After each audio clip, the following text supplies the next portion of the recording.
Alright guys, welcome back to Pikmin Let's Play. It's day 3, we are going to be heading into the Forest Navel.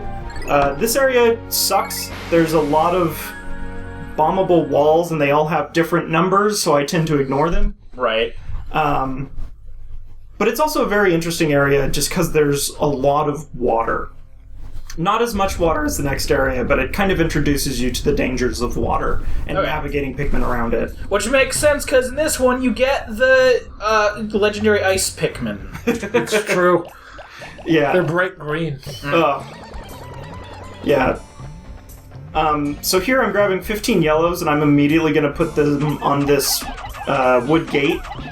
As far as I can tell, the only purpose of this wood gate is to let one part get moved out of its area. Okay. It's kind of annoying to, have to dedicate Pikmin to that, but whatever. Does going into those menus pause time?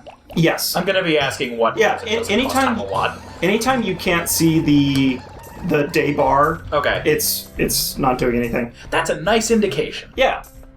So I don't know why I only grabbed 15 and then I grabbed the rest. That was kind of weird. Brady, Jesus, the frames. Yeah. So here I'm putting 10 Pikmin on each of these stick rolls. These transform into bridges. Right. That allows kind of a main thoroughfare for part carrying later on. Okay. Straight to the base. So it's really nice to have those down. Red Pikmin are impervious to fire, so I'm just throwing a couple of them on these guys and ignoring them. Does that get introduced earlier on, or is this the first time you actually see that? I want to say this is actually the first time you see it. Okay. Just because I don't recall. And another thing is I'm trying to guide these enemies to point away from water because they buck Pikmin off. And if these reds hit the water, they drown. Yeah. Isn't that the case with everything except the blues? Spoilers? Yeah, only blues don't drown. Okay. It's funny because the Pikmin can swim indefinitely so long as you're whistling at them. Yeah, there's a lot of I wouldn't call it glitches, but oversights with what you can do with swimming Pikmin. I imagine that's only in this one. No. Really? Yeah, it's not nearly as pronounced in the other ones. You can go stupid far in this one, but it's definitely still a thing in the other ones because they want you to be able to save them. Right. Okay, that's good then. So here I'm knocking down a flower pellet because I'm trying to keep a moving part in the area, and also the blue Pikmin. A moving part? You'll see. I'll explain him when he pops on screen because I hate this guy. Actually, I don't get the part today. No, you don't. I wound up moving this part to the next day. You can hear him. Hear that noise? The kind of tapping? Yeah, that's the moving part. That's the sound of hell. Yeah. It's the bread bug. I hate him. Okay, I remember hearing you yelling about him. So this is the blue Pikmin. They have a little mouth, but that isn't a mouth, it's actually a gill. I was just gonna say. Yeah, so they can breathe in water because they have a tiny little mouth gill. Aw. There's only one way to find out if they can survive in water. Yeah, I like how he's there's only one way to find out. You're literally standing in water. If this was any other Pikmin, it'd be drowning already. So It's ankle deep, even for the Pikmin. Can't breathe. Yeah. Pikmin are giant sissy babies. Pikmin actually just breathe through their feet. Little leaf. It's it's roots. If their feet touch the water and they're not water root, I don't know. I get what you're saying. Overwatering Pikmin. Yeah. You'll drown your lawn. Your lawn is just 100% Pikmin. All making noise constantly. Oh, that Great. would just be the worst. They just bite your feet. But Not Pikmin, if you whistle at them. only blue Pikmin have mouths, so... And they don't even have mouths. So here, these guys are bringing up these pellets from the blowhogs that they killed, which are the bucking guys. Right. In the background, you can see the red bug being an asshole. It's great. I actually try to go after him. No, okay, I don't go after him. I guess at this point It's not worth it. Yeah, I completely gave up on getting him. So he has a part? He has a part in his belly, yeah, so... Okay. And his gimmick is he'll grab little one pellets and drag them back to his den. He'll also grab small enemies, too, so... So basically, he's a resource hog. Yeah, he's the worst. So these guys flying shearwigs, I want to say. I think so, yeah. They're also pretty terrible. They can quick kill your Pikmin pretty easily, and if you get them down to half health, they take off and fly. Isn't, like, any Pikmin death a quick kill for a Pikmin? Well, sometimes. Sometimes you can, like, an enemy will bite a Pikmin and it'll hang out in its mouth for a little bit, and if you kill it quick enough, it'll survive. I like that the equivalent of Pikmin having health is just, didn't die instantly. Yeah, it's not in... It's in the mouth, it's fine. It's not in the gullet. I think there's like 2 different audio clips for Pikmin in danger and Pikmin dead. Probably. So the only reason I pulled out yellows today is to get that part without building that stupid stick bridge over. Because of the throw height? Yeah, because they get thrown higher, so... Yeah. That looks just like those Lego gears from, like, the Technic sets. Right, yeah. So, when these guys are flying, they regain health, and they don't land until they're pretty much full of health. They are a pain in the ass to hit when they're flying. It's really hard to figure out the arc of your Pikmin, because it's not like, point the cursor at them and you'll hit them. And there's not really any auto-targeting or anything in this, is there? No, not really, no. The harsh realities of nature. Yeah. There is no aim assist. They actually change how the motion aiming works in Pikmin 3 for the better. Okay. Because you are actually able to point it at an enemy in the air, and that's where the Pikmin will go. Nice. That's probably because they introduced flying Pikmin and stuff, too. Yeah. Like, hey, maybe we should focus on it. Yeah, I know. I don't care. So again, today is just like, I need to get a lot of blues, so I'm trying to leave them all these little guys. Right. It's kind of funny how much of this run feels like half the day is spent building up a Pikmin number, and then the other half is just running as quick as you can. Storm of collection. Yeah. Yellows don't really get a day like that, at least not so far. So yellows are always kind of left behind. It's funny, whenever I play through this, like when I played through this game casually as a kid, blues were the hardest ones to keep in high numbers. But this game isn't super well balanced for Pikmin abilities, because there's very definite cases where you need blues and very definite cases where you need yellows, but like 90% of it you just bum rush with a shit ton of reds. Right. And get everything. So are reds inherently stronger than the others? Yeah. Okay. So they're immune to magic, or they're immune to fire. Sorry, We're about to fight magic, Uma. Yeah, I was thinking of fire spells. Sorry. So they're immune to fire, and they do more damage in combat. Right. And that's common through all the games. That's just what they do. So here I'm throwing these guys down here without actually going down there because I want to save time, but that's the part that you have to knock that door down. I was just going to ask, yeah. It's actually pretty impressive how, like, I've never played these before, I've never really watched these played before, I'm just sort of passively aware of certain aspects of them. Yeah. And I'm still kind of getting the map down moderately well in my head, so like instinctively when you threw them down there's like, oh, that's gotta be for the door that Brady opened up like right at the start. Yeah. So it's nice that they've got that kind of decent flow to them. And I mean, granted, it's like level 3, so it shouldn't be complicated, but even me, a pleb, knows what's going on. So this is something that you're going to see a lot in this level is these stick bridges can kind of eat Pikmin that get stuck underneath them. Right. So I'm constantly watching when I lead guys up in case one gets stuck on the underside so I can get them out later. Okay. Because it really sucks when you get to an area and you think you have enough Pikmin and one of them got caught under a bridge. Alamar the mechanic. No, I pulled out exactly enough Pikmin for this part. Where did you go, Steve? God damn it. Pretty much. Right. I think that happens a few times in this. Yeah. At least in some of your attempts. These guys seem like they take a long time to kill.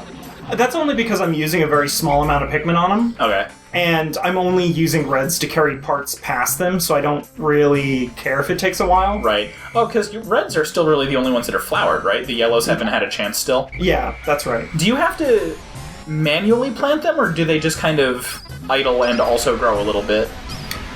If I don't pick them, they will gradually bud and then flower. Right.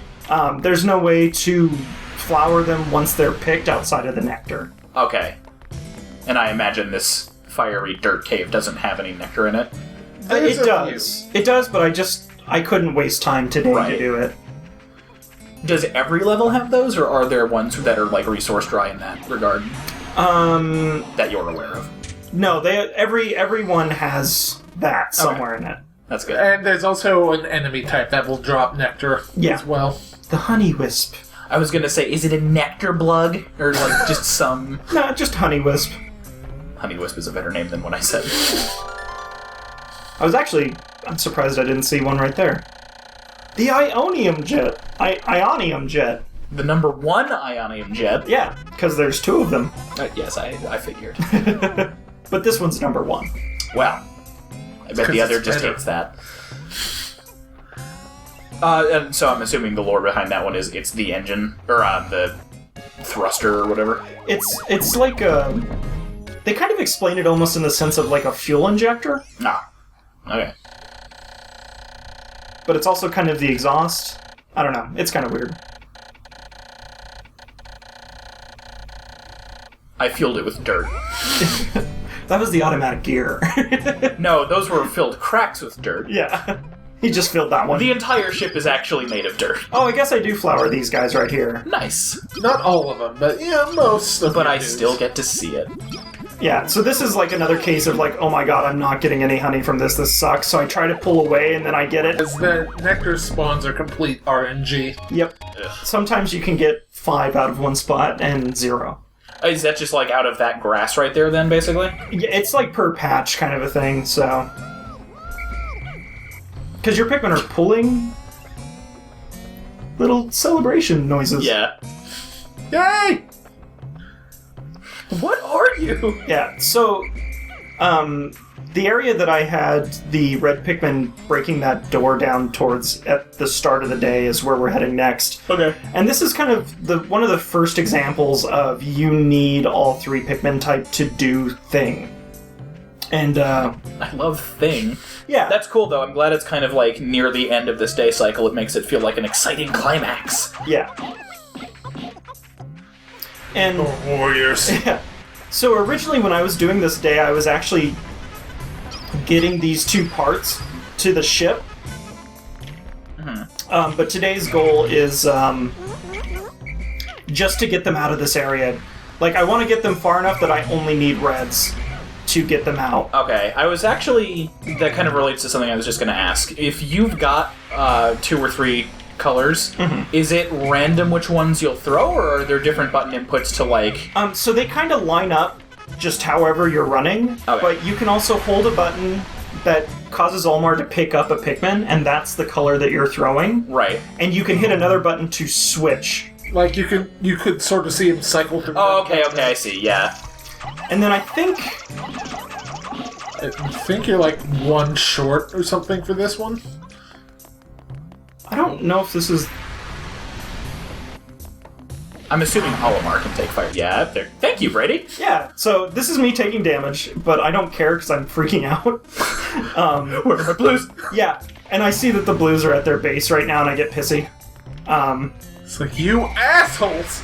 But I can call them up from up there, which I don't think you could do in the GameCube version, so it actually brings them closer to me. Because you're kind of like meeting in the middle. Yeah. That's nice. How is the pathing in this game?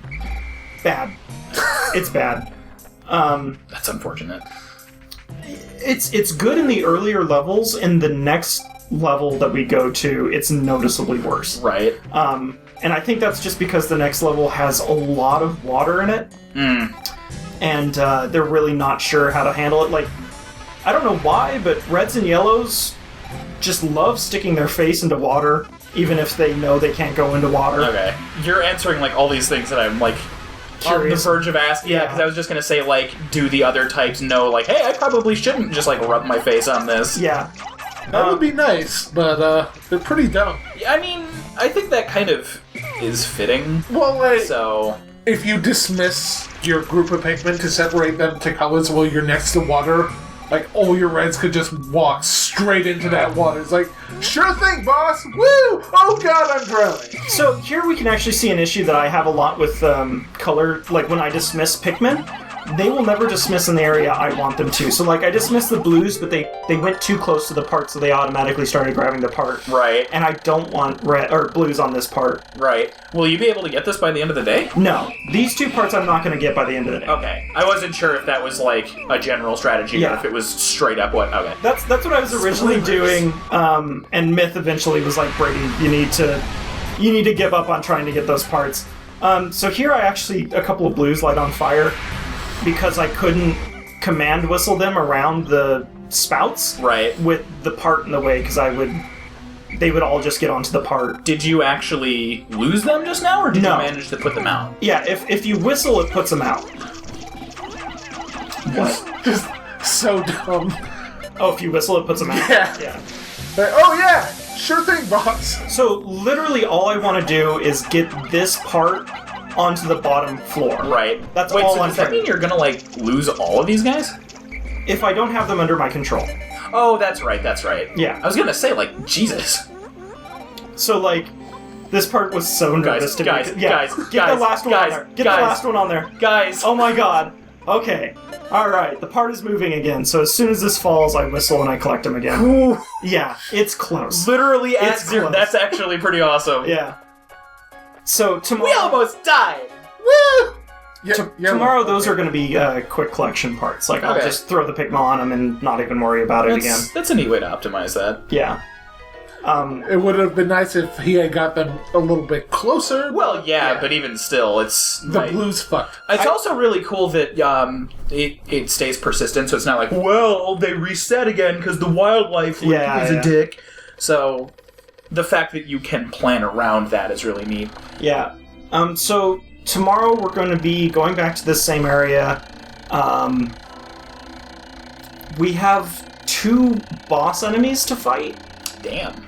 Unfortunately, I think they go down pretty quick. So, I mean, we'll see the unique gimmick of each of them. Yeah. But that's still cool. I kind of pop them off. Actually, it's going to be pretty funny. There's a pretty funny moment, so I can't wait for you guys to see that. That neutral ass yellow line. Yeah. So that 102 reds. There is a feature of the blues that's supposedly in all 3 games, and that's if blues are in water and different colors get thrown into the water or fall into the water, the blues will throw them out of the water as lifeguards. I haven't been able to get that to work in Pikmin 1, so yeah. But anyways, that's going to be the end of this episode, guys. Thanks again for watching. Tomorrow we're going to be going back to the Forest Naval, so see you then.